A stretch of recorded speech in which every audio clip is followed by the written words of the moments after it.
நல்ல கண்களை மூடி இந்த பகல் பொழுதிலும் இந்த உபவாச கூட்டத்தை, இந்த ஆராதனையை நம்முடைய தேவனாகிய கர்த்தர் தாமே நமக்கு ஆசீர்வதித்து கொடுக்கபடியாய் நம்ம எல்லாரும் சேர்ந்து கண்களை மூடி உள்ளத்தினுடைய ஆழத்திலிருந்து கர்த்தரை நோக்கி பார்த்து, சர்வ வல்லமையுள்ள பிதாவே, ஒருவராய் பெரிய அதிசயங்களை செய்கிறவரே, நாங்கள் நேசிக்கிறதான எங்களுடைய நல்ல ஆண்டவரே, இந்த காலை வேளையிலும் உம்மை துதிக்கிறோம், நன்றியோடு கூட நாங்கள் ஸ்தோத்தரிக்கிறோம். அப்பா, உமக்கு நாங்கள் நன்றி சொல்கிறோம். எங்கள் தேவனே, எங்கள் தகப்பனே, உமக்கு நன்றி. எங்கள் ஆராதனைக்குரியவரே, எங்கள் துதிக்கு பாத்திரராகிய கர்த்தாவே, இந்த காலை வேளையிலே உம்மை நாங்கள் துதிக்கிறோம், உம்மை நாங்கள் ஸ்தோத்தரிக்கிறோம், உம்மை நாங்கள் வாழ்த்துகிறோம், உம்மை நாங்கள் ஆராதிக்கிறோம். கண்களை மூடி உள்ளத்தினுடைய ஆழத்திலிருந்து நம்முடைய தேவனாகிய கர்த்தரை நோக்கி ஹல்லேலூயா, உம்மை துதிக்கிறோம் ஆண்டவரே, உம்மை ஸ்தோத்தரிக்கிறோம். எங்கள் நல்லவரே, ஓ கிருபை உள்ளவரே, உம்மை நாங்கள் ஆராதிக்கிறோம், நன்றியோடு கூட நாங்கள் துதிக்கிறோம், ஸ்தோத்தரிக்கிறோம். எங்கள் தெய்வமே, எங்கள் தகப்பனே, உமக்கு நன்றி. ஓ ஹல்லேலூயா, உம்மை துதிக்கிறோம், ஸ்தோத்தரிக்கிறோம். ஹல்லேலூயா, உமக்கு நன்றி ஆண்டவரே, உமக்கு நன்றி சொல்கிறோம். ஹல்லேலூயா.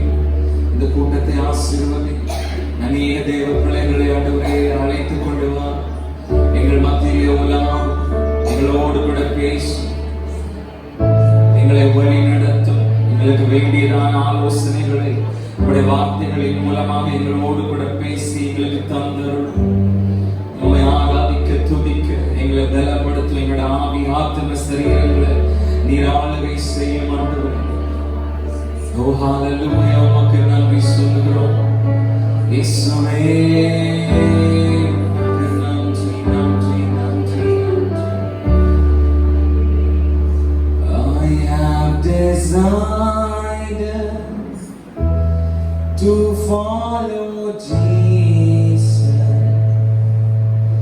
I have decided to follow Jesus. I have decided to follow Jesus. No turning back, no turning back, no turning back, no turning back. கண்களை மூடி உங்கள் உள்ளத்தினுடைய ஆழங்கள் உங்க தேவனாகிய கர்த்தரை நோக்கி பார்த்து, ஆபிரகாமுடைய வாழ்க்கையில் எத்தனையோ காரியங்களை நான் நீங்கள் கற்றுக்கொண்டே வருகிறதான் இந்த காலை வேளையில. எத்தனை பேர் உங்களுடைய உள்ளத்தினுடைய ஆழத்திலிருந்து உங்க தேவனாகிய கர்த்தரை நோக்கி பார்க்கிறீங்க? எத்தனை பேர் உண்மையாய் அவரை நோக்கி சொல்றீங்க? ஆண்டவரே, உங்களுடைய வார்த்தையை நம்பி, உண்மை நம்பி உமக்கு பின்பதாக கடந்து வர நான் ஆயத்தமாயிருக்கிறேன். கடந்த 2 வாரம் நம்ம பார்த்துட்டு இருக்கிற வேத பகுதியில் ஒரு குறிப்பிட்ட வார்த்தை இப்படி முடியும். அவர்களுடனே ஊர் என்கிற கல்தேயருடைய பட்டணத்தை விட்டு கானான் தேசத்திற்கு போக புறப்பட்டார். அதாவது ஆபிரகாமுடைய அப்பாவும் அவர் சேர்த்துக் கொண்ட மனிதர்கள், பிள்ளைகள் எல்லாரும் சேர்ந்து கானான் தேசத்துக்கு போக புறப்பட்டார். ஆனால் அவர்கள் ஆரான் மட்டும் வந்தபோது அங்கே இருந்து விட்டார்கள். They stayed there. அங்கே இருந்துட்டாங்க. இன்னைக்கு காலையில் எத்தனை பேர் கண்களை மூடி இந்த விசுவாச பாதை, இந்த விசுவாச பயணத்துல கர்த்தரோடு கூட நடக்க துணிந்தவர்கள், ஆண்டவரோடு கூட நடக்க துணிந்தவர்கள் எத்தனை பேர் சொல்றீங்க? நான் பாதியில் நிற்கிறதுக்காக இல்லை, இந்த பயணத்தை நான் தொடங்கினது, இந்த பயணத்தை நான் ஆரம்பிச்சது நான் பாதியிலே விட்டுட்டு நகர்ந்ததற்காக இல்லை, முடிவு பரியந்தம் அவரோடு கூட நடக்கிறது. நான் இப்படி சொல்லுவேன், எனக்கு வயசாகிற வரைக்கும் நான் ஆராதிக்கிறது இல்லை, எனக்கு பலவீனம் ஆகிற வரைக்கும், எனக்கு முடியாம போகிற வரைக்கும் நான் ஆராதிக்கிறது இல்லை. நான் சாகிற வரைக்கும் என்னோட தேவனாகிய கர்த்தரை நான் ஆராதிக்கணும், நான் துதிக்கணும். அவருடைய சமூகத்தினோட பிரகாரத்தில் என்னால நடந்த ஆலயத்துக்கு வர முடியும்னா நான் இருக்கிற இடத்துல என்னோட தேவனாகிய கர்த்தரை நோக்கி, அதுதான் ஒரு உண்மையான விசுவாசியினுடைய அழைப்பா இருக்க முடியும் அப்படின்னு சொன்ன எத்தனை பேர் கரங்கள் எல்லாம் வானத்துக்கு நேராக இயேசுவின் பின்னே போகத் துணிந்தேன். இயேசுவின் பின்னே போகத் துணிந்தேன். இயேசுவின் பின்னே போகத் துணிந்தேன். பின்னோக்கி நான், பின்னோக்கி நான், பின்னோக்கி நான், பின்னோக்கி நான். சத்தமா இயேசுவின் பின்னே போகத் துணிந்தேன். இயேசுவின் பின்னே போகத் துணிந்தேன். இயேசுவின் பின்னே போகத் துணிந்தேன். பின்னோக்கி நான், பின்னோக்கி நான். சத்தமா பின்னோக்கி நான், பின்னோக்கி நான்.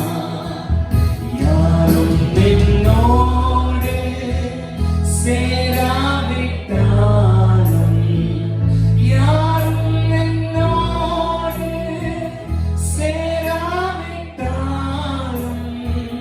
யாரும் என்னோடு சேராவிட்டாலும்,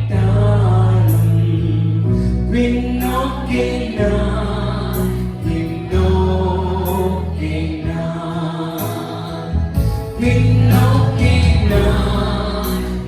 நான், சேர்ந்தலாம். சத்தமா இயேசுவின் பின்னே போகத் துணிந்தேன்.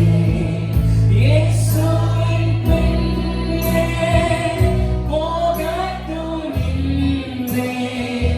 இயேசுவின் பின்னே போகத் துணிந்தேன். பின்னோக்கி நான், பின்னோக்கி நான், பின்னோக்கி நான். சேரனா கஷ்டங்கள் வந்தாலும், கஷ்டங்கள் வந்தாலும், நஷ்டங்கள் நேர்ந்தாலும், கஷ்டங்கள் வந்தாலும், நஷ்டங்கள் நேர்ந்தாலும், கஷ்டங்கள் வந்தாலும், நஷ்டங்கள் நேர்ந்தாலும், பின்னோக்கி நான், பின்னோக்கி சேர்ந்தவருமா, பின்னோக்கி நான். கரங்களை உயர்த்தி சொல்லலாமா? இயேசுவின் பின்னே, இயேசுவின் பின்னே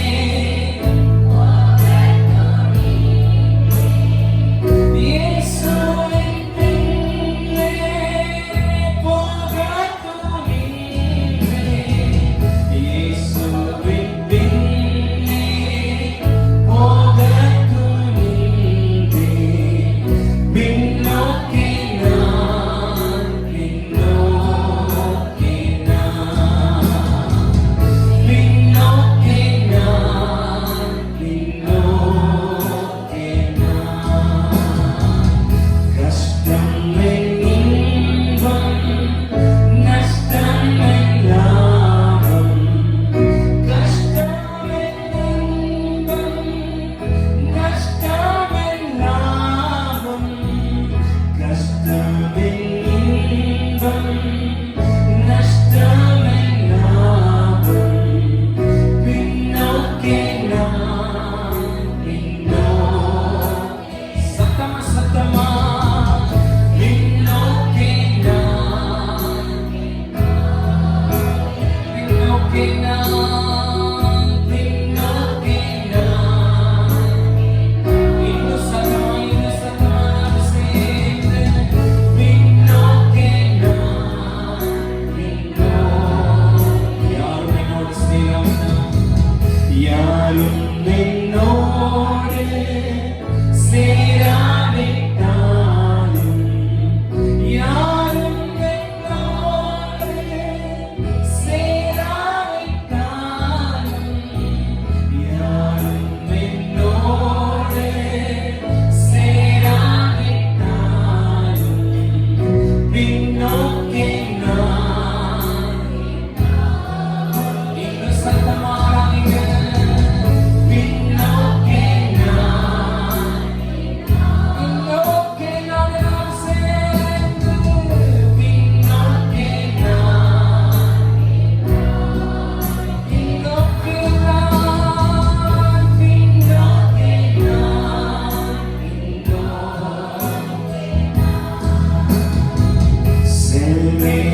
நம்முடைய தேவனாகிய கர்த்தரை நோக்கி ஹalleluya உம்மை ஆராதிக்கிறோம் இயேசுவே. உம்மையாய் உம்மை நோக்கி தேடுகிறோம், உம்மையாய் உம்மை கூப்பிடுகிறோம். ஹalleluya ஹalleluya ஆராதிக்கிறோம். பரமழைப்பின் வந்தய பொருளுக்காய் நான் லக்கை நோக்கி ஓடுகிறேன். எத்தனை பேர் இந்த சிறிய காலங்களில் உங்க தேவனாகிய கர்த்தரை நோக்கி நான் பாதியில் நிற்கிறதுக்காக அழைக்கப்பட்டவில்லை. என்னோட பயணம் அப்படிப்பட்ட ஒரு பயணம் அல்ல. அவரோடு கூட நடந்து அவரோடு கூட அவர் எனக்கு வைத்திருக்கிற தரிசனத்தை நோக்கி, அவர் எனக்கு வைத்திருக்கிற திட்டத்தை நோக்கி, அவர் எனக்கு வைத்திருக்கிற மகிமையை நோக்கி, அவர் எனக்கு வைத்திருக்கிற மகத்துவங்களை நோக்கி, அவர் எனக்கு வைத்திருக்கிற கடமைகளை நோக்கி, அவர் எனக்கு வைத்திருக்கிற பொறுப்புகளை நோக்கி.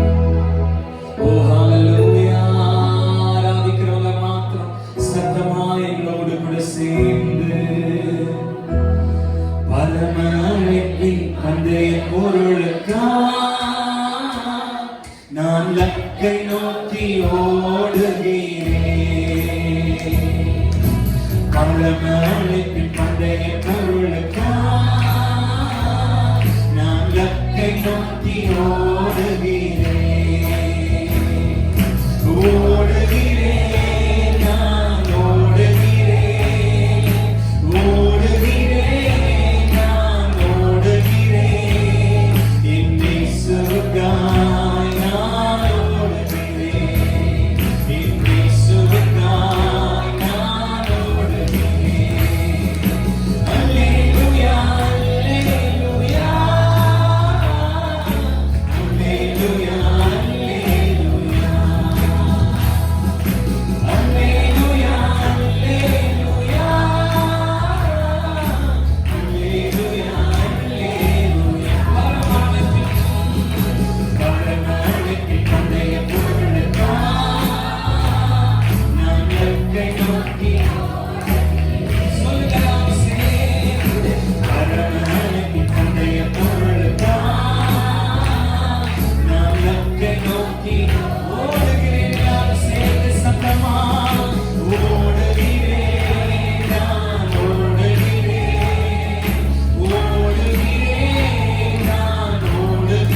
இயேசுவின் பின்னால் நான் செல்வேன், திரும்பி பார்க்க மாட்டேன், திரும்பி பார்க்க மாட்டேன். இயேசுவின் பின்னால் நான் செல்வேன், திரும்பி பார்க்க மாட்டேன், திரும்பி பார்க்க மாட்டேன். சிலுவை முன்னா உலகமே பின்னா, சிலுவை முன்னா உலகமே பின்னா. இயேசு சிந்திய இரத்தத்தினாலே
இயேசுவின் பின்னால் நான் செல்வேன், திரும்பி பார்க்க மாட்டேன்,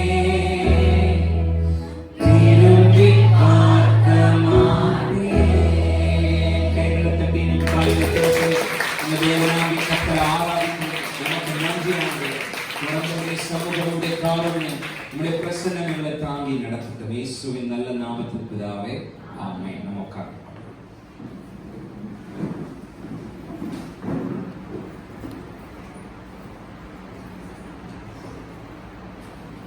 Genesis chapter number 12, ஆதியாகமம் 12ஆம் அதிகாரம்.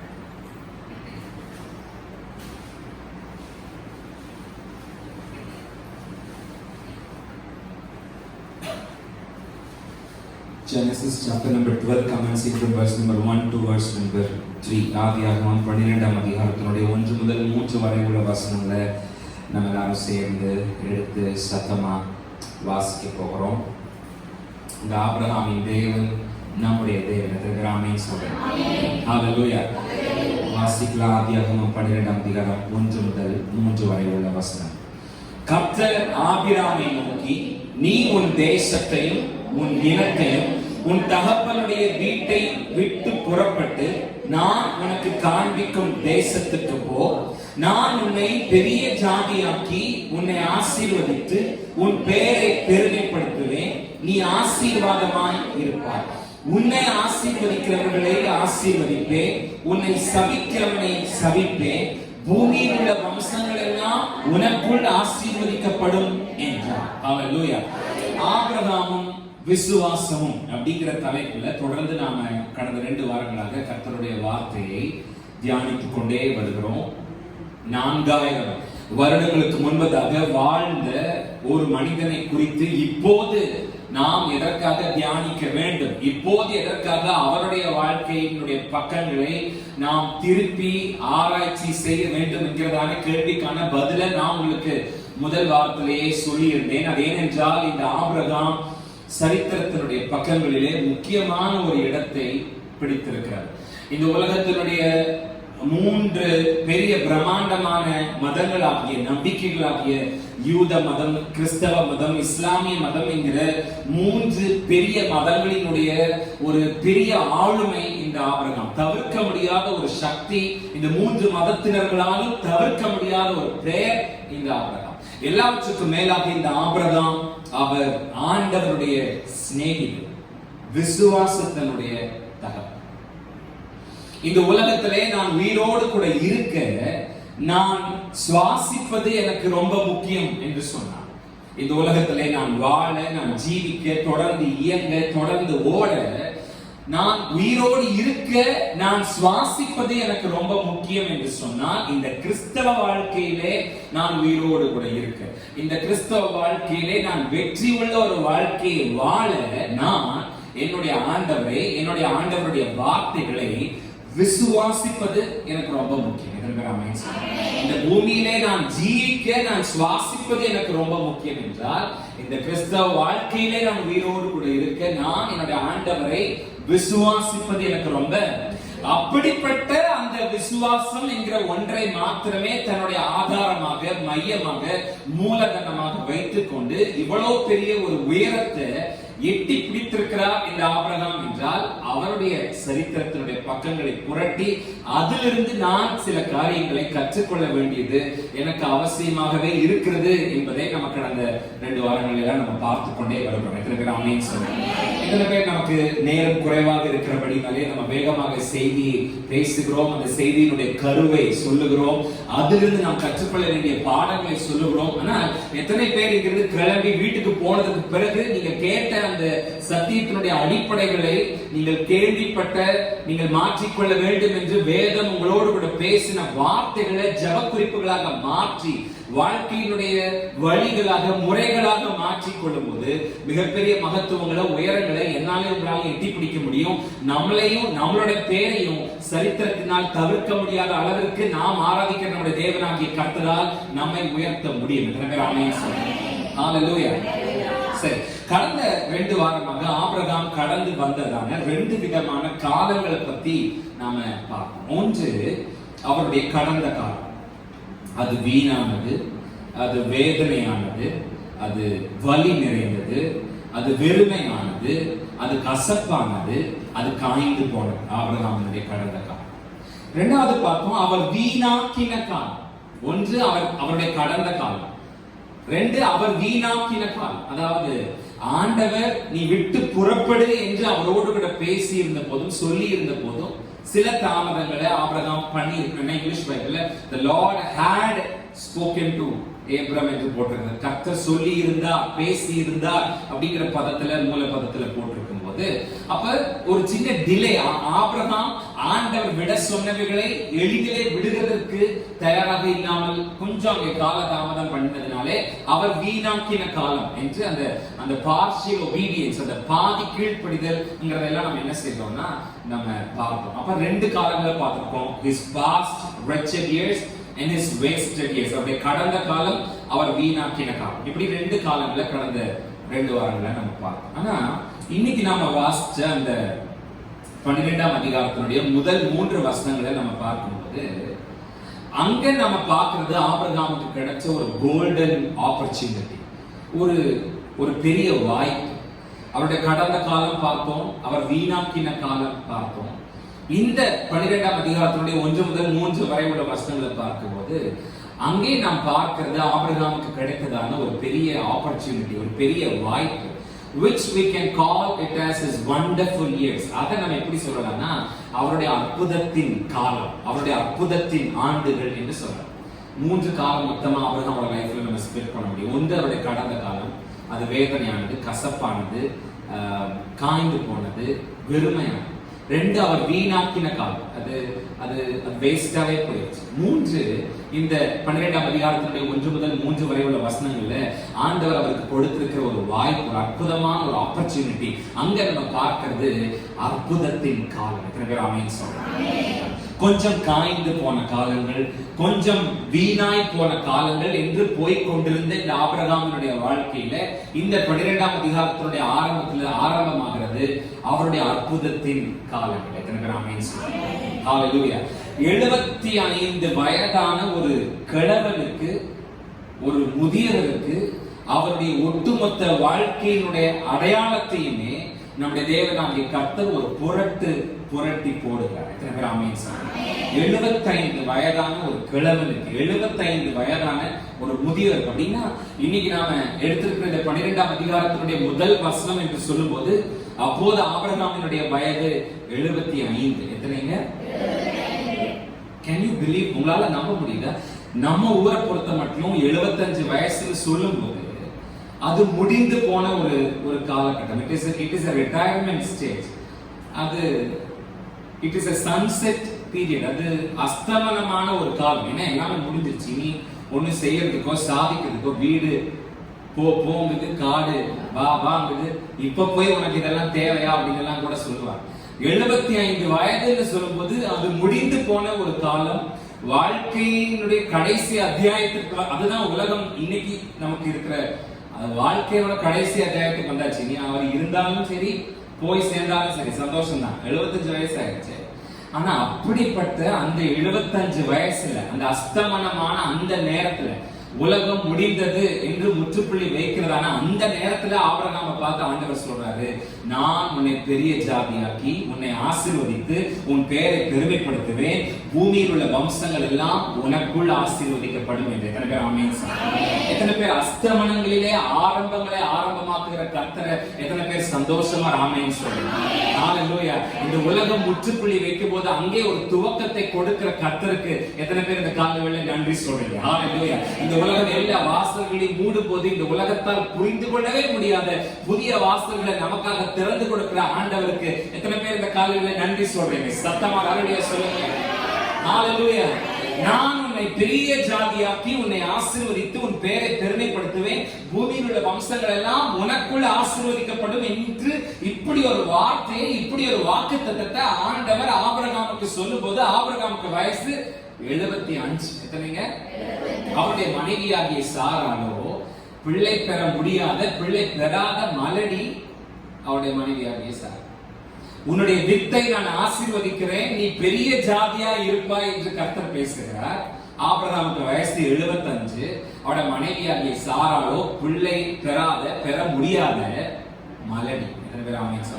நான் உன்னை ஆசீர்வதித்து உன் பேரை பெருமைப்படுத்தி உன்னை பெரிய ஜாதியாக்குவேன், பூமியில் உள்ள வம்சம் எல்லாம் உனக்குள்ள ஆசீர்வதிக்கப்படும் என்று கர்த்தர் பேசின போது ஆபிரகாமுக்கு வயசு, அவட மனைவி மலடி. மனைவி யாருங்க? 65 வயது மலடியான ஒரு ஸ்திரீனுடைய இல்ல மலடியான ஒரு கிழவியினுடைய கற்பத்தை கர்த்தர் திறப்பது எப்படி?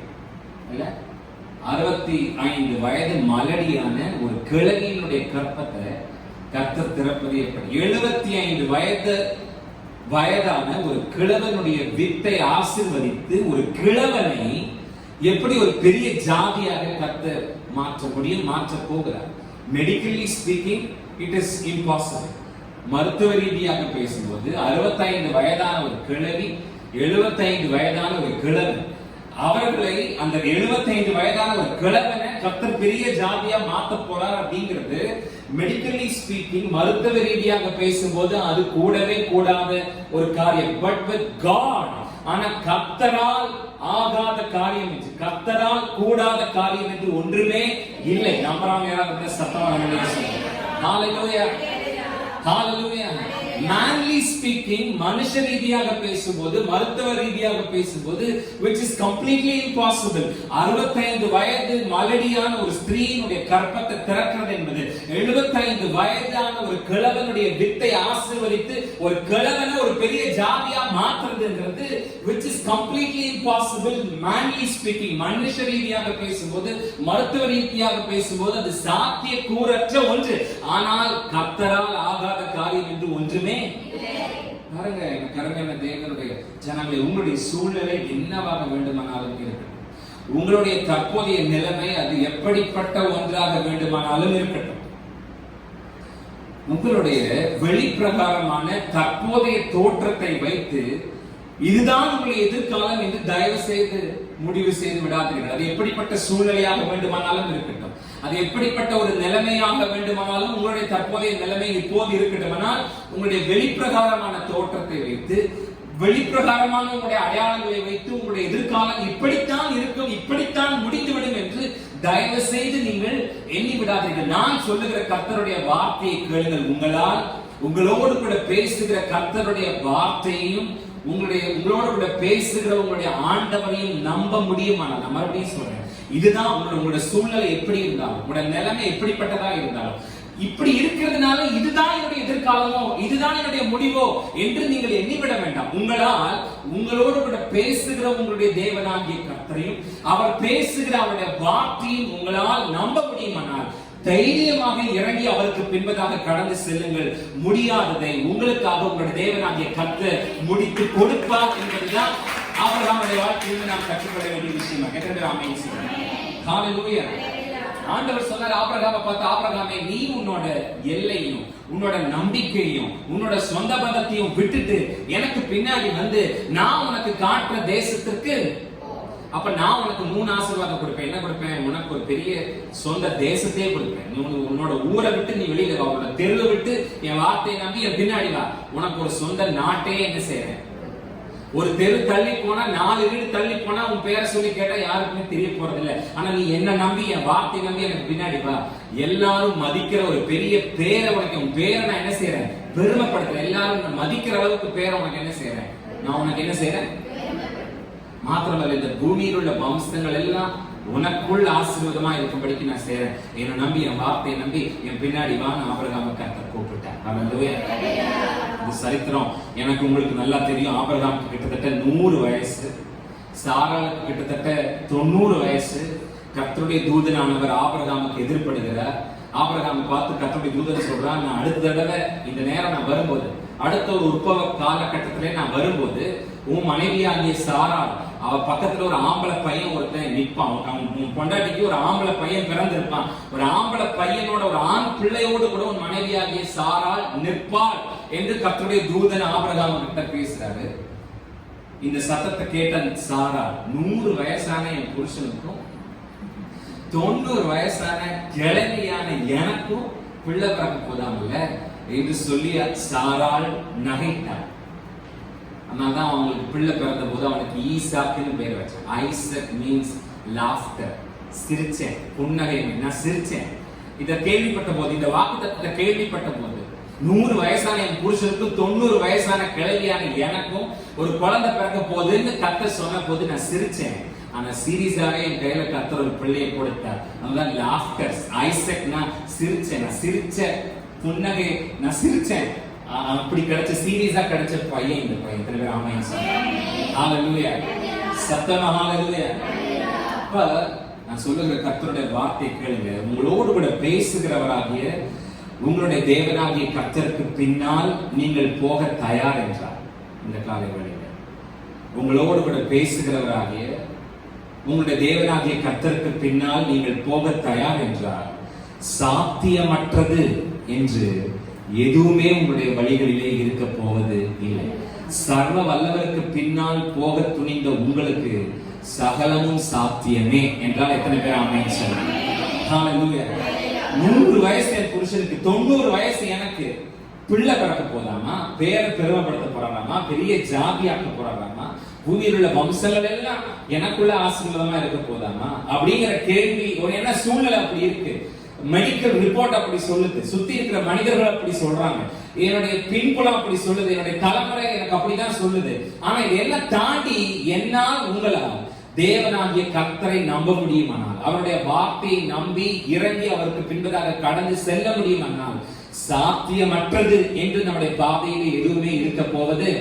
சர்வ வல்லவருக்கு பின்னால் போக துணிந்த எனக்கும் உங்களுக்கும் சகலமும் சாத்தியமாகவே மாறும். எத்தனை பேர் ஆமென் சொல்லுங்க?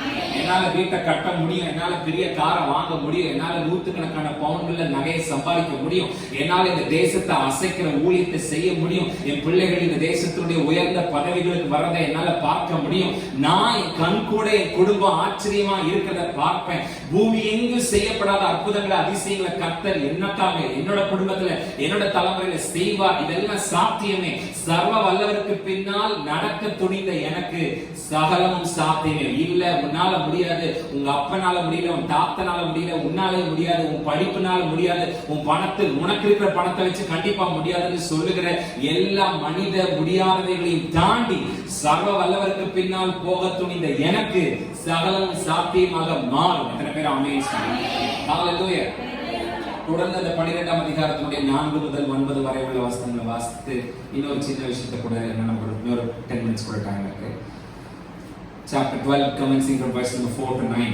ஆதியாகமம் 12ஆம் அதிகாரத்துடைய 4 முதல் 9 வரை உள்ள வசனங்களை வாசித்து இன்னொரு சின்ன விஷயத்தை நம்ம கத்துக்கொண்டு நம்ம கடந்து போக போறோம். ஒண்ணு நம்ம இன்னைக்கு காலைல கத்துக்கிட்டோம், அவருக்கு பின்னாடி நான் தைரியமா இறங்கி போவேன்னா, அவரோட வார்த்தையை நம்பி அவருக்கு பின்னாடி நான் தைரியமா இறங்கி போவேன்னா, சாத்தியமற்றது அப்படின்னு என் பாதையில எதுவுமே இருக்க போவதில்லை. அவருக்கு பின்னாடி போக துணிந்த எனக்கு சகலமும் சாத்தியமே. எத்தனை பேர் ஆமென் சொல்லுங்க? வாசிக்கலாம். ஆதியாகமம் 12ஆம் அதிகாரம் 4 முதல் 9 வரை உள்ள வசனம். கர்த்தர் ஆபிரகாமுக்கு சொன்னபடியே அவன் புறப்பட்டு லோத்தும் அவனோடே கூட போனான். ஆபிரகாம் ஆரானை விட்டு புறப்பட்ட போது 75 வயதுள்ளவனாக இருந்தான்.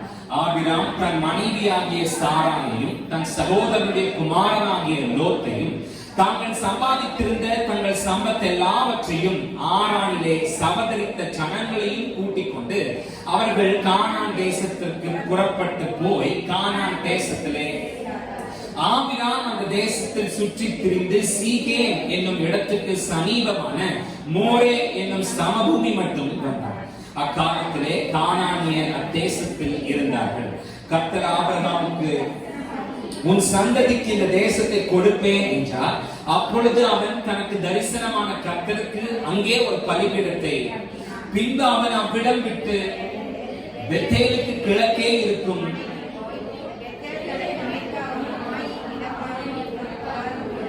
அங்கே கர்த்தருக்கு ஒரு பலிபீடத்தை கட்டி கர்த்தருடைய நாமத்தை அதன் பின் ஆபிரகாம் புறப்பட்டு தெற்கே பிரயாணம் பண்ணிக்கொண்டு போனான். ஹalleluya. சத்தமா ஹalleluya. பாருங்க, எனக்கு அருமையான தேவனுடைய ஜனங்களே, நம்முடைய தாயினுடைய கருவறை தொடங்கி நாம் போய் சேருகிற கல்லறை வரை நம்முடைய வாழ்க்கை என்பது பலவிதமான தொடர் அசைவுகளையும் நகர்வுகளையும் பிரயாணங்களையும் உள்ளடக்கின ஒன்று. ஆபிரகாம் புறப்பட்டு போனார்.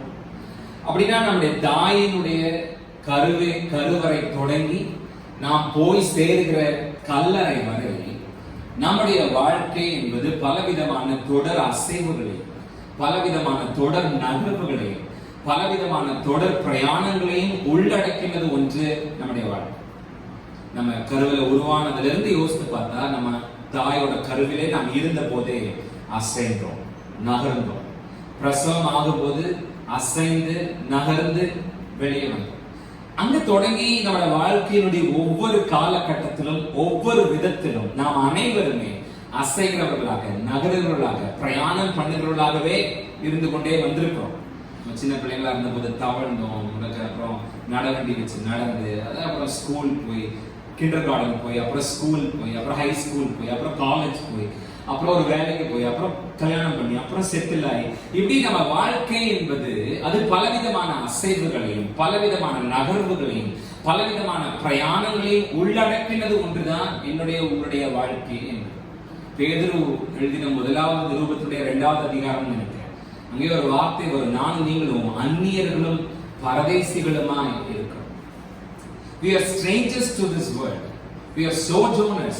அப்படின்னா இந்த பூமி நமக்கானது அல்ல, இது நமக்கு சொந்த இடம் இல்லை. நாம இங்க பயணம் பண்ணி எதையோ ஒன்ன தேடி ஏதோ ஒரு இலக்கை அடைவதற்காக பிடித்துக் கொள்வதற்காக இங்கே நாம் பயணம் பண்ணி ஒரு பரதேசிகள். நானும் நீங்கள் ஒரு அந்நியர்கள்.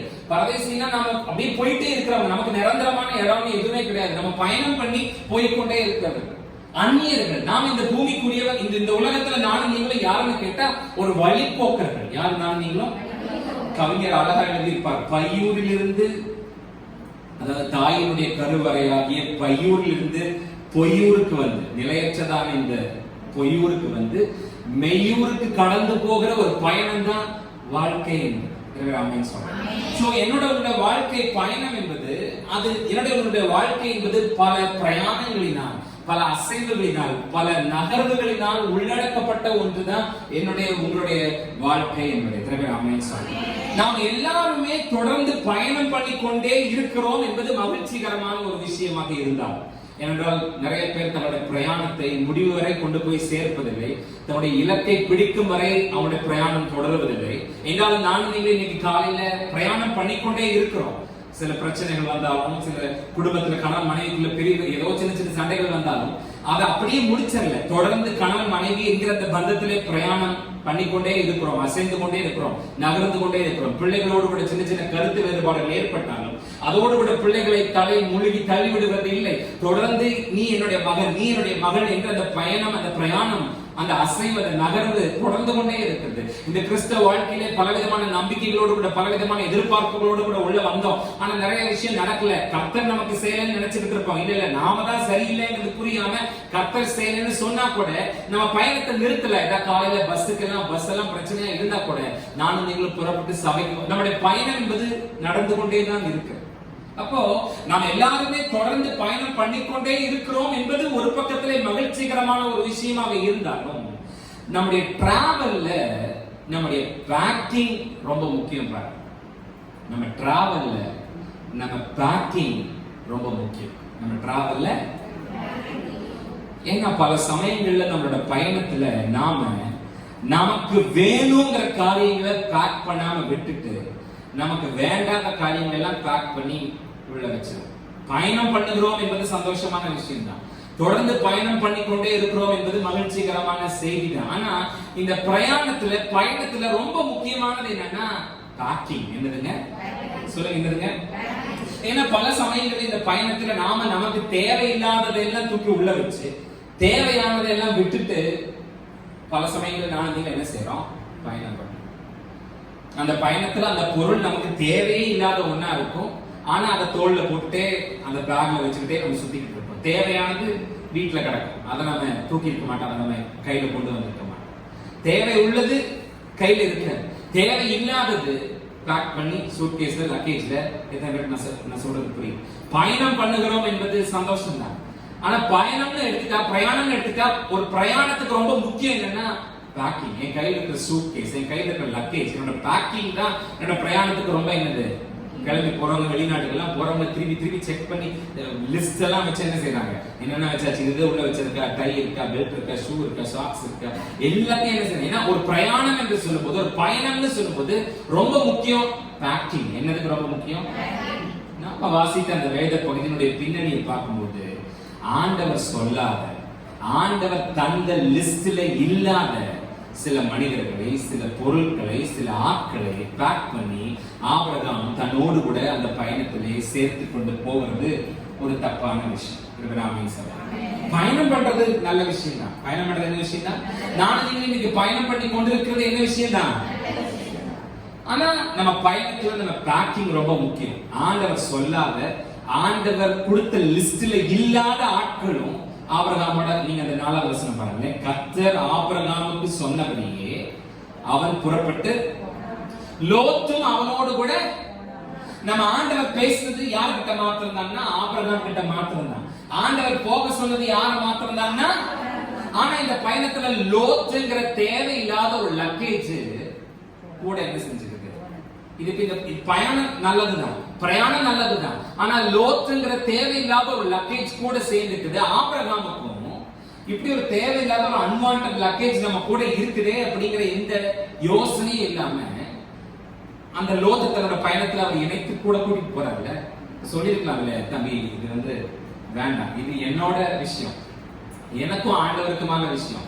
இப்ப ஆண்டவர் என்கிட்ட தான் பேசியிருக்காரு, என்னதான் போக சொல்லியிருக்காரு. அப்ப நீ இதுல தேவையில்லாம இன்வால்வ் ஆக வேண்டாம், இன்டர்ஃபியர் பண்ண வேண்டாம்ப்பா, நீ கலந்துக்கோ, நீ போ அப்படின்னு ஆபிரகாம் சொல்லாம லோத்து கூட சேர்ந்த போது அந்த தேவையில்லாத அந்த லக்கேஜ், தேவையில்லாத ஒரு வெயிட்ட அந்த பயணத்துல கூட சேர்த்திக்க வேண்டிய அவசியம் இல்லை. நான் இப்படி சொன்னா என் தம்பி சங்கடப்பட்டுருவானோ, இல்ல வேண்டாம், நீ வேண்டாம், நான் மட்டும் போயிட்டு வரேன் அப்படின்னு சொன்னா என் தம்பி சங்கடப்பட்டுருவான்.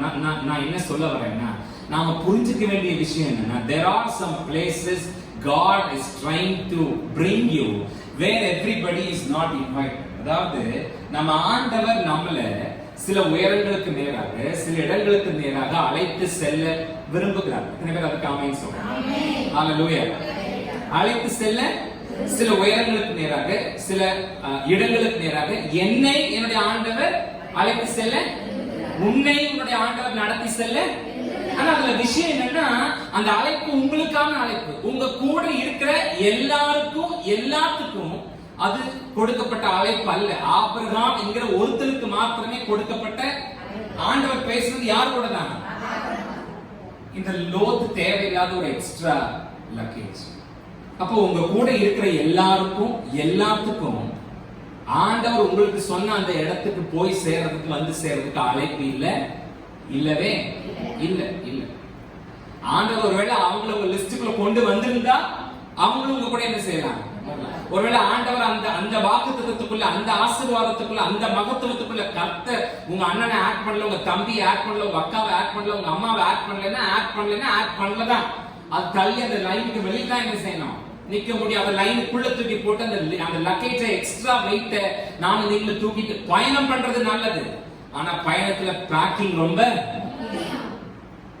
இந்த பயணத்துல முக்கியமா இந்த விசுவாச பயணத்துல விசுவாசத்தோடு கூட ஆண்டவருக்கு பின்னாடி நானும் நீங்களும் நடக்க முடிவு பண்ணிட்டா ஒரு சிலரை விட்டுதான் ஆகணும். பக்கத்துல பார்த்து விட்டுதான், நல்லா சொல்லுங்க, விட்டுதான் நடக்க பயணம் பண்ண துணிஞ்சிட்டியா, ஆண்டோட வார்த்தையை நம்பலையா, ஆண்டவருக்கு பின்னாடி போறதுக்கு ரெடியா இருக்கியா அப்படின்னா ஒரு சிலரை நானும் நீங்களும் விட்டுதான். சத்தமா சொல்லுங்க, நானும் நீங்களும் விட்டுதான். இந்த பயணத்துல நமக்கு வர்ற சில பிரச்சனைகளுக்கு காரணம் என்ன தெரியுமா? சில பிரச்சனைங்கிறத இந்த பயணத்துல நமக்கு வர்ற பெரும்பான்மையான பிரச்சனைக்கு காரணம் என்ன தெரியுங்களா? ஆண்டவர் எடுத்துக்க சொன்னதை நாம விட்டுட்டோம், ஆண்டவர் விட்டுற சொன்னதை நாம எடுத்துட்டும் நடக்கிறது தான் இந்த வாழ்க்கையில, இந்த பயணத்துல பெரும்பான்மையான பிரச்சனைக்கு காரணமே அதுதான். எத்தனை பேர் ஆமென் சொல்லுங்க? ஹalleluya. மிகப்பெரிய பிரச்சனை எது இந்த விசுவாச பயணத்துல அப்படின்னா, ஆண்டவர் எதையெல்லாம் எடுத்துட்டு சொன்னாரோ, எதையெல்லாம் சேர்த்துக்கு சொன்னாரோ அதையெல்லாம் மூட்டை கட்டி எங்கேயோ தூக்கி போட்டுறது. இதெல்லாம் உனக்கு ஆகாதுன்னு சொன்னாரோ அதையெல்லாம் போடவே தோல்ல தூக்கிட்டு நடக்கிறது. இதுதான் நம்ம வாழ்க்கையில பெரும்பான்மையான பிரச்சனைகளுக்கு பக்கத்துல பார்த்து சொல்லுங்க, ஒரு சிலரை விட்டுதான் ஆகணும். நல்ல பக்கத்துல பார்த்து வாயை திறந்து ஒரு சிலர் என்ன செஞ்சோம், சிலரை எல்லாம் இந்த பயணத்துல நாம கலட்டி விட்டுதான். நமக்கு அவங்களை பிடிச்சிருக்கு, we love them, அவங்க ரொம்பவே நேசிக்கிறோம், அவங்க நல்லா இருக்கணும்னு மனசார நினைக்கிறோம், அவங்களுக்கு ஒண்ணும் தப்பா நடந்துடக்கூடாதுன்னு உண்மையாலுமே ஆசைப்படுறோம், அவங்களும் நம்ம கூட அந்த பரலோகத்துல பரம காணான்ல வந்து இருக்கணும்னு உண்மையாலுமே. இதுல எந்த தப்பும் எனக்கு இல்லை. இதெல்லாம் ஏதாவது தப்பு இருக்கா உங்களுக்கு? உங்க அம்மா அவங்க கூட வரதுல, உங்க அண்ணன் உங்க கூட வரதுல, உங்க தம்பி உங்க கூட பரலோகம் வர்றதுக்கு உங்களுக்கு ஏதாவது கஷ்டம் இருக்கா? அவங்க நல்லா இருக்கணும், அவங்க வாழ்க்கையில தப்பா ஒண்ணு நடந்துடவே. ஆனா விஷயம் என்னன்னா, இவங்க கூடவே வச்சுக்கணும்னு எந்த அவசியம் என்ன இல்லை. நம்மளோட நல்லதுக்கு அவங்க நல்லது இல்லை, அப்படிதானே? அப்படி சொல்லலாம். நாம நல்லாகிறதுக்கு அது கூட இருக்கிறது நல்லது இல்லை, அந்த ஆட்கள் கூட இருக்கிறது நல்லது இல்லை. அந்த விஷயங்கள், அந்த காரியங்கள், அந்த பழக்கங்கள், அந்த குணங்கள், அந்த ஆசைகள், அந்த இச்சைகள் கூட இருக்கிறது நல்லது. உங்களோட வளர்ச்சிக்கு அவங்க ஒரு தடை. இன்ஃபேக்ட் நீங்க ஒரு அடி மேல போனா 2 அடி உங்களை பிடிச்சி கீழே இழுக்கிறதே அந்த ஆட்கள் தான். அதை வெட்டி விடணும். பக்கத்துல பார்த்து சொல்லுங்க, சிலரை கலட்டி விட்டுதான். ஈஸியா இப்ப Facebook மாதிரி இருந்தா ஈஸியா அன்ஃப்ரெண்ட் பண்ணிடலாம் இல்ல, நம்ம இப்படி பார்த்துட்டு டக்குன்னு அன்ஃப்ரெண்ட் பண்ணிடலாம். ஆனா வாழ்க்கையில அப்படி டக்குன்னு அன்ஃப்ரெண்ட் பண்றது கொஞ்சம் கஷ்டம் தான். ஆனா அன்ஃப்ரெண்ட் பண்ணி தான் ஆகணும். இந்த பயணத்தை சக்சஸ்ஃபுல்லா நம்ம கொண்டு போய் சேர்க்கணும். ஹalleluya. இந்த செய்தியை நான் எப்படி பாக்குறேன்னா, நம்ம இதை இப்படி சொல்லி நான் முடிச்சிடறேன். அத்தனை பேருமே ஒரு பிரயாணம் பண்ணிக்கிட்டு இருக்கோம், ஒரு லட்சியத்தை நோக்கி, ஒரு எதிர்பார்ப்போட, ஒரு ஆசையோட, ஒரு கனவை நோக்கி நம்ம அத்தனை பேருமே பயணம் பண்ணிக்கிட்டு, அந்த பயணத்தினுடைய ஒரு பகுதி தான் இன்னைக்கு காலையில சர்ச்சுக்குள்ள வந்து உட்கார்ந்துருக்கோம். ஏன்னா இங்கே கர்த்தர் ஏதாகலும் பேசுவார். என் பயணத்தை தொடர்ந்து நான் ஓடுறதுக்கான வார்த்தைகளை இங்கிருந்து நான் பெற்று, அந்த ஃபியூவல், அந்த எனர்ஜி, அந்த பெட்ரோலை இங்கே பெற்றுக்கொண்டு நான் கடந்து இந்த பயணத்தினுடைய ஒரு பங்கு தான் நானும் நீங்க இங்க வந்து என்ன செஞ்சிருக்கோம். இந்த பயணத்துல நம்ம கையில சில சூட்கேசஸ் இருக்கு, சில லக்கேஜஸ் இருக்கு. அதுல நிறைய மனிதர்களும், நிறைய உறவுகளும், நிறைய ஆசைகளும், நிறைய இச்சைகளும், நிறைய பழக்க வழக்கங்களும், நிறைய ஜென்ம சுபாவங்களும் அந்த பெட்டிக்குள்ள, அந்த லக்கேஜ்ல, அந்த சூட்கேஸ் என்ன செய்யுது. அந்த பெட்டி வீட்டுல இல்ல, இங்கதான் இருக்கு. இங்க இப்படி உட்கார்ந்து இருக்கோம், கேட்டுக்கிட்டு இருக்கோம். ஆனால் அந்த பெட்டி எங்கதான் இருக்கு, பக்கத்துல தான் இருக்கு. அந்த தேவையில்லாத அந்த உறவு, அந்த மனிதன், அந்த எண்ணம், அந்த உணர்வு, அந்த பெட்டி எங்கதான் இருக்கு. விஷயம் என்னன்னா, செய்தி என்னன்னா, ஆண்டவர் பேச எதெல்லாம் இந்த பயணத்துல, இந்த பெட்டியில, இந்த பேக்ல, இந்த லக்கேஜ்ல உன்னோட இருக்க வேண்டாம்னு கர்த்தர் பேசுறாரோ, அதையெல்லாம் எடுத்து நானும் நீங்களும் வெளியில போட்டுட்டு இந்த பயணத்தை கண்டினியூ பண்ணணும்ங்கிறதுதான் விஷயம். ஹalleluya. எபிரேயர் 12ஆம் அதிகாரம் 1ஆம் வசனம், ஆகையால் மேகம் போன்ற இத்தனை திரளான சாட்சிகள் நம்மை சூழ்ந்து கொண்டிருக்க பாரமான யாவற்றையும், நம்மை சுற்றி நெருங்கி நிற்கிற பாவத்தையும் தள்ளிவிட்டு விசுவாசத்தை துவக்குகிறவரும் முடிக்கிறவருமாகிய ஆண்டவராகிய இயேசுவை நோக்கி நமக்கு நியமித்திருக்கிற ஓட்டத்திலே பொறுமையோட ஓட கடவும். அண்டர்லைன் தி வேர்ட், ஓட கடவும். ஓடணும். என்ன செய்யணும்? நாம நல்லா ஓடணும்னா நாம லைட் வெயிட்டடா என்ன செய்யணும், இருக்கணும். நிறைய வெயிட்ட தோள்ல தூக்கிட்டு வேகமா என்ன செய்ய முடியாது, வேகமாவும் ஓட முடியாது, தொடர்ந்து ஓட முடியாது. அப்ப நான் வேகமா ஓடணும், தொடர்ந்து ஓடணும்னா நான் லைட் வெயிட்டா இருக்கணும். தேவையில்லாத லக்கேஜஸ் நான் தூக்கிட்டு என்ன செய்யக்கூடாது. அப்படின்னா இன்னைக்கு காலையில விசுவாசத்தினுடைய தகப்பனாகிய ஆபிரகாமுடைய வாழ்க்கையிலிருந்து நம்ம கத்துக்க வேண்டிய முக்கியமான விஷயம் என்னன்னா, பேக்கிங். என்னதுங்க? நான் பயணம் பண்றேன், என் பேக்கிங் தான் எனக்கு ரொம்ப முக்கியம். இந்த பயணத்துல எனக்கு ரொம்ப முக்கியம், பயணம் பண்ற சந்தோஷம், பயணத்துக்கு ஆயத்தமாகிற சந்தோஷம். ஆனா நம்ம பயணத்துல நாம கையில எடுத்திருக்கிறது ஆண்டவர் சொன்னபடியான லிஸ்டா இல்ல தேவையில்லாத லக்கேஜஸா? வெயிட் அதிகமானா நம்மளால வேகமா ஓட முடியாது. வெயிட் அதிகமானா நம்மளால தொடர்ந்து என்ன செய்ய முடியாது. லௌகிக துக்கங்களை சுமந்துகிட்டே நம்மளால ஓட, குடும்ப உறவுகளை சுமந்துகிட்டே நம்மளால ஓட, ஆசை இச்சைகளை சுமந்துட்டே நம்மளால ஓட, அந்நிய நுகத்தங்களோடு கூட பிணைந்து கொண்டே நம்மளால ஓட, பயத்தை கவலைகளை சுமத்துக்கிட்டே நம்மளால ஓட, இரு மனம் உள்ளவர்களாக இருந்துகிட்டே நம்மளால ஓட, பண ஆசை உள்ளவர்களாக இருந்துட்டே நம்மளால ஓட, சக மனிதர்களை திருப்திப்படுத்திக் கொண்டே நம்மளால ஓட, எல்லா நேரத்திலையும் எல்லாருக்கும் நல்லவங்களாகவே இருந்துட்டே நம்மளால ஓட. என் ஆண்டவர், என் வாழ்க்கை, என் பாதை, என் பயணம், என் அழைப்பு, என் ஓட்டம், என் கிரீடம். என் ஆண்டவர், என் வாழ்க்கை, என் பாதை, என் பயணம், என் அழைப்பு, என் ஓட்டம், என் கிரீடம். இப்படி நான் என் அப்படின்னு சுயநலமா சொல்றது கிறிஸ்தவ வாழ்க்கைக்கு அழகா இருக்கு, அதெல்லாம் நல்லதா தம்பின்னு கேட்டா, என் வாழ்க்கை, என் சேவை, என் பணம், என் ஊழியம் எல்லாம் பொதுவானது, அது எல்லாருக்குமானது. ஆனால் பயணம் என்று வரும்போது அது எனக்கும் தேவனுக்குமானது.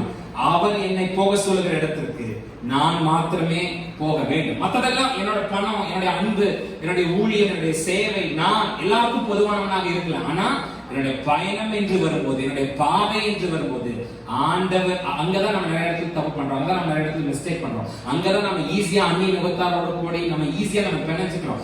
இந்த பயணத்துல உனக்கான உதவிகள் எல்லாத்தையும் செய்யறதுக்கு கூட நடக்கிறதுக்கு நான் தயாரா இருக்கேன். ஆனால் என்னுடைய பயணம் என்பது, என்னுடைய பாதை என்பது வேறு. எப்போதும் உன்னோட பயணத்தோட, உன்னோட பாதையோட என்னால சேர்த்துக்க முடியாது. என் பயணத்துல, என் பாதையில உன்னையே என்னால் இழுத்து சேர்த்துக்க ஆமென் சொல்றேன்.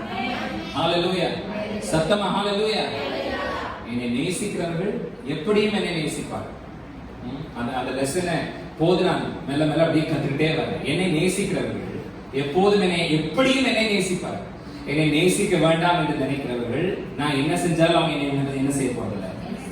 அவர் 19 வயசுல இருந்து பல லட்சங்களை சம்பாதிக்கிறதுக்கான அனுகூலங்களை கற்றுக் கொடுத்தபடினாலே நிறைய பேருக்கான பண உதவிகளை, வாழ்க்கைக்கு தேவையான மேக்சிமம் எனக்கு தெரிந்த எல்லாரையும் பார்த்து என்னால கை நீட்டி சொல்ல முடியும், ஏதோ ஒன்றை உங்களுக்கு நான் செய்திருக்கிறேன் என்று. ஆனால் எல்லா தாழ்மையோடு சொல்லுகிறேன், யாரும் என்ன பார்த்து கை நீட்டி நான் உனக்கு இன்னும் செய்திருக்கிறேன்னு சொல்லுகிற அளவுக்கு தேவன் வைக்கல. ஆனா என்னுடைய எண்ணம் எப்படியாக இருக்கும், ஒவ்வொருத்தருக்கு ஒவ்வொரு உதவிகளை செய்யும் போது, இதை செய்தால் இவர்கள் என்னை இன்னும் அதிகமாய் நேசிப்பார். ஏன்னா இதை செய்யாத 4 உறவுகள் அவளை சுத்தி இருக்கும் போது இதை செய்து கொடுக்கிற என்னை இன்னும் அதிகமாய் நேசிப்பார்கள் என்று. ஆனா வயசு ஆக இன்னும் கொஞ்ச நாள், ஒரு 35 வயசு ஆக போகுது அப்படிங்கறது நினைக்கும் போது இப்போது நான் ஒரு காரியத்தை புரிஞ்சுக்கிட்டேன். என்னை நேசிக்கிறவர்கள் எப்படி ஆயினும் என்னை நேசிப்பார்கள். என்னை நேசிக்க வேண்டாம் என்று நினைக்கிறவர்கள் நான் என்ன செய்தாலும் என்னை நேசிக்க போவதில்லை. அப்ப இந்த பயணத்துல என்னோட வேலை இவங்களை எப்படியாவது சமாதானம் பண்ணி தூக்கிட்டு அவங்களையும் சேர்த்துக்கிட்டு இந்த பயணத்துல ஓடுவது என்னுடைய வேலை அல்ல. எனக்காக அப்பா நியமித்த ஓட்டத்தை நான் ஓடுவது மாத்திரம்தான் இந்த பயணத்திலே எனக்கு நியமிக்கப்பட்டிருக்கிற இலக்கு. எந்திரிச்சு நம்முடைய தேவனாகிய கர்த்தரை நம்ம நோக்கி பார்க்க போறோம். அவர் சொல்லுகிற வார்த்தையின்படி இந்த பயணம் ரொம்ப சந்தோஷம், பிரயாணம் ரொம்ப சந்தோஷம். ஆனா பேக்கிங் ரொம்ப முக்கியம். கண்களை மூடி உங்க கையில் இருக்கிற பேக் என்ன, உங்க கையில் இருக்கிற லக்கேஜ் என்ன, உங்க கையில் இருக்கிற சூட்கேஸ் என்ன, எதை யார தேவையில்லாம எக்ஸ்ட்ரா வெயிட்டா, எக்ஸ்ட்ரா லக்கேஜா, தேவையில்லாம எதை யார தூக்கிட்டு நானும் நீங்களும் போய்கிட்டு இருக்கோம். கண்களை மூடி ஒரே ஒரு நிமிஷம், நம்ம ஒரு 60 செகண்ட்ஸ் மாத்திரம் கண்களை மூடி ஒரு நிமிடம் நம்ம யோசித்து பார்ப்போம். இந்த பயணத்துல தேவையில்லாததை நான் தூக்கிட்டு இருக்கேன்.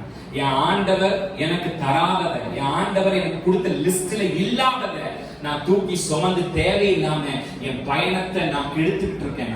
என் பயணத்தை நான் குலைச்சுக்கிட்டு இருக்கேன். இந்த பயணத்தை நான் சக்சஸ்ஃபுல்லா நான் போய் ரீச் பண்ணி முடிக்கணும்னா நான் லைட் வெயிட்டடா இருக்கணும். தேவையில்லாத பாரங்களை, தேவையில்லாத ஆட்களை, தேவையில்லாத சுபாவங்களை, தேவையில்லாத மனிதர்களை, தேவையில்லாத உறவுகளை, தேவையில்லாத பழக்க வழக்கங்களை நான் தூக்கிட்டு நடக்க கூடாது. நான் லைட் வெயிட்டடா இருந்தாதான் என்னால ஓட முடியும், தொடர்ந்து ஓட முடியும். ஓடி நான் பிடிக்க வேண்டியதை பிடிக்க முடியும். அப்படின்னா நான் லைட் வெயிட்டடா இருக்கணும். தேவையில்லாத வெயிட்ல இன்னைக்கே நான் என்னை விட்டு கலட்டி போட்டணும். பாரமான எல்லாத்தையும் என்னை விட்டு தள்ளி போட்டணும். ஆண்டவரே, எதெல்லாம் எனக்கு இருக்க வேண்டாம் நீங்க நினைக்கிறீங்களோ, யாரெல்லாம் என்னோட லைன்ல இருக்க கூடாது நீங்க நினைக்கிறீங்களோ, அவையெல்லாம் அவங்களெல்லாம் என் லைன்ல இருந்து, ஏன்னா எனக்கு அன்ஃப்ரெண்ட் பண்றது ரொம்ப உள்ளத்தால நான் அன்ஃப்ரெண்ட் பண்ணாலும் டைரக்டா நேரடியா அவங்களை அன்ஃப்ரெண்ட் பண்றது எனக்கு கஷ்டமா இருக்கு. ஆனா நீங்களே அவங்களை எங்க பாதையிலிருந்து நகர்த்திடுங்க. நீங்களே அப்படிப்பட்ட குணங்களை, அப்படிப்பட்ட இச்சைகளை, அப்படிப்பட்ட ஆசைகளை, அப்படிப்பட்ட லௌகீக துக்கங்களை எனக்குள்ள இருந்து வாழ்க்கை பயணத்துக்கு நகர்த்தி தள்ளி வெளியில போட்டுருங்க. உங்க வார்த்தையின்படி ஓட எனக்கு அனுகிரகம் பண்ணுங்க ஆண்டவரே. என்ன சொல்லுகிறவர்கள் மாத்திரம் கைகளை தட்டி என்னோட கர்த்தர் பேசியிருக்கிறார், என்னோட ஆண்டவர் பேசியிருக்கிறார் என்று சொல்றவங்க மாத்திரம் கைகளை. நல்ல பிதாவே, இந்த காலை வேளையிலே நன்றியோடு உம்மை துதிக்கிறோம், ஸ்தோத்திரிக்கிறோம். எங்களுடைய முற்பிதாவாகிய ஆபிரகாமுடைய வாழ்க்கையிலிருந்து அநேக காரியங்களை நாங்கள் கற்றுக்கொண்டே வருகிறோம். இன்றைக்கு நாங்கள் 2 காரியங்களை கற்றுக்கொண்டோம். ஒன்று, நாங்கள் உம்மை நம்பி, சர்வ வல்லவரை நம்பி இறங்கி நடக்க துணிந்தால் சகலமும் எங்களுக்கு சாத்தியம்தான். நாங்கள் நடக்க துணிந்தால் மாத்திரம் போதாது, நடந்தால் மாத்திரம் போதாது. இந்த பிரயாணத்திலே ரொம்ப முக்கியம் எங்களுடைய பேக்கிங். தேவையில்லாத லக்கேஜஸ், வேஸ்டான வெயிட்ஸ் எங்க வாழ்க்கையை விட்டு நாங்க தள்ளி விட்டு, ஆண்டவரே எங்களுக்காக நீ நியமித்திருக்கிற இலக்கை நாங்க ஓடி பிடிக்க சபையா எங்கள் ஒவ்வொருவருக்கும் தேவன் கிருபை தாருங்க. அப்படியே நீ செய்தவுடைய நாமத்தை மகிமைப்படுத்த போகிற தேவனுக்காக உமக்கு நன்றி. இயேசுவின் நல்ல நாமத்தில் பிதாவே, ஆமென். என் ஆத்துமாவே என் முழு உள்ளமே, என் ஆத்துமாவே கர்த்தரை ஸ்தோத்திரி, அவர் செய்த சகல உபகாரங்களை மறவாதே. ஆமென். ஹalleluya. God bless.